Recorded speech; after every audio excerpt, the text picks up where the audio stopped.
எங்களை பொறுத்தவரையிலும் நேற்றைய முன்தினம் தமாகவுடைய தலைவர் நேரடியாகவே தேர்தல் ஆணையரை பார்த்து கடிதங்கள் வழங்கப்பட்டிருக்கிறது. அந்த கடிதத்தில் குறிப்பிடுகிற போது உங்களுக்கு தெரியும் எவ்வளவு தடைகள் இருக்கிறது என்பதை நாங்கள் அன்றைக்கு வெளிப்படையாக இங்கே குறிப்பிட்டிருக்கிறோம். காரணம், அவர் பெரம்பலூரிலே நிகழ்ச்சியிலே கலந்து கொள்ள வேண்டும், அதற்கு அனுமதியை தருகிறோம் என்று ஆரோ எங்களை அழைத்தார். அழைத்த உடனேயே அரை மணி நேரத்திற்கு பிறகு அங்கே ஒரு குழி தோண்டப்பட்டிருக்கிறது. ஆகவே அனுமதி மறுக்கப்படுகிறது என்று சொல்கிற போது எவ்வளவு தடைகள் இருக்கிறது என்பதை எங்களால் உணர முடியும். ஒன்று, அதேபோல் நாங்கள் வேட்பாளரை அறிமுகம் செய்வதற்காக தாஜ் கோரமண்டலத்திலே அனுமதி பெறுகிற போது அதற்கும் தடைகள் ஏற்பட்டது. ஒரு குறிப்பாக இன்டர்னல் மீட்டிங்கே தடை. ஏனென்று சொன்னால் இவருக்கு மட்டும்தான் அந்த தடை இருக்கிறதே தவிர மற்றவர்களுக்கு இல்லை. மற்றவர் எங்கு வேண்டுமானாலும் பேசுகிறார்கள், எங்கு வேண்டுமானாலும் போகிறார்கள், எங்கு வேண்டுமானாலும் நிறுத்துகிறார்கள், எங்கு வேண்டுமானாலும் பணி செய்கிறார்கள். குறிப்பாக திராவிட முன்னேற்ற கழகத்துடைய அணியை சார்ந்தவர்கள் எங்கு வேண்டுமானாலும் காரிலே கூட அங்கே ரோட் ஷோ நடத்துகிற காட்சி உங்களால் காண முடிகிறது.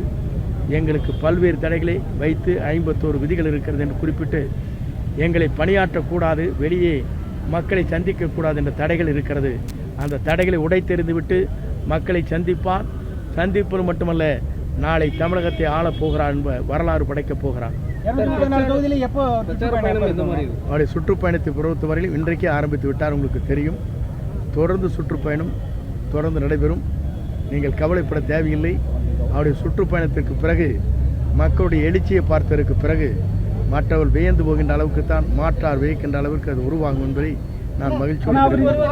அவர் 2 தொகுதிகளில் போட்டியிட்டு திமுக விமர்சனம் பண்ணிட்டு இருக்காங்க, அதை எப்படி பார்க்குறீங்க? என்னை பொறுத்தவரையில் இவர்களுக்கு மட்டுமல்ல, நம்முடைய புரட்சித் தலைவர் 1990 தேர்தல் களத்தில் இருக்கின்ற போது பர்கூரிலும் காங்கேயத்திலும் 2 தொகுதியிலும் போட்டியிட்டார்கள்.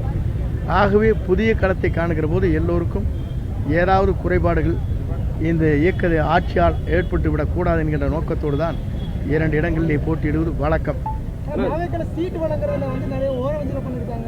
யாருக்கும் ஓரவஞ்சல் இல்லை. வருகின்ற வரவேற்றிருக்கிறோம்.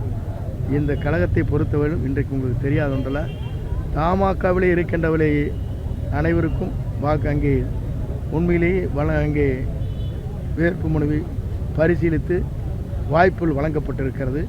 இங்கே பார்த்தால் பாலு முருகன் இங்கே நிற்கிறார். அங்கே பக்கத்திலே இருக்கிற உடுமலைப்பேட்டையிலே நம்முடைய சங்கர் நிற்கிறார். அதற்கு பிறகு நம்முடைய இணைச் செயலாளர் இங்கே பல்லடத்தில் இருக்கிறார். எங்கே குறை இருக்கிறது என்பதை நீங்கள் தான் சொல்லுங்கள். 100க்கு 101% திராவிட முன்னேற்ற கழகத்தை வீழ்த்தி நம்முடைய வெற்றி கழகத்துடைய தலைவர் நாளை கோட்டையிலே அமருவார். ஆனால் இப்போ டிவிகேல வந்து உங்கள் பழைய கட்சியில் சார்ந்தவங்க தான் அதிக அளவில் இருக்கீங்க. இப்போ நீங்கன்றப்போ உங்கள் பழைய கட்சியோட சின்னங்கள் தான் அவங்க நினைவுக்கு வரும் பெரும்பாலானவங்களுக்கு. இது அந்த விசில் சின்னத்தை அதில் எப்படி நீங்கள் கொண்டு வருவீங்க? உங்களோட அடையாளம் விசில் சின்னத்தை எப்படி கொண்டு வருவீங்க? சுலபமாக இருக்கும்.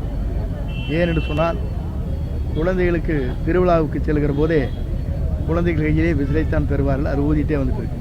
அதனால் சிம்பிள் அது.